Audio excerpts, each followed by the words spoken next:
प्यारे बच्चों, कैसे हो तुम लोग। आ जाओ सारे बैठ जाओ।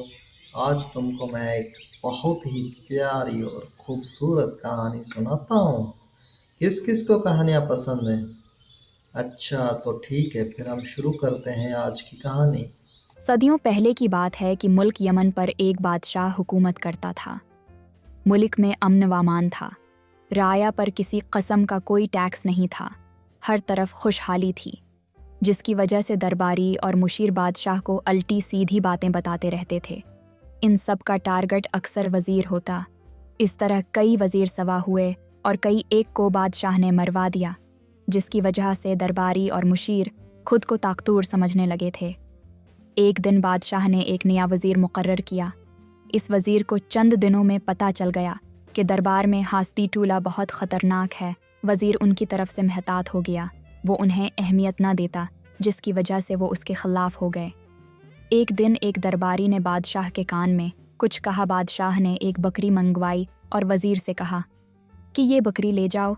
1 माह बाद उसका वज़न इतना ही होना चाहे, इसे खुराक हमारी तरफ से दी जाएगी। ये सुनकर वज़ीर परेशान हो गया। वज़ीर बकरी लेकर अपने घर गया और सोच विचार करने लगा। आखिर एक तरकीब इसके जहन में आ गई। इस पर अमल करने लगा। 1 माह बाद बादशाह ने बकरी मंगवाई। इसका वज़न किया तकरीबन इतना ही था जितना पहले था। बादशाह और हासिदी टूला हैरान रह गया कि वज़ीर उनके कारीवार से बच गया है। बादशाह ने हैरांगी से पूछा कि उसने क्या तरकीब की कि बकरी का वज़न न बढ़ा और न कम हुआ। वज़ीर ने अर्ज़ किया, आली जा, अच्छी खुराक की वजह से उसका मोटा होना फतरी था।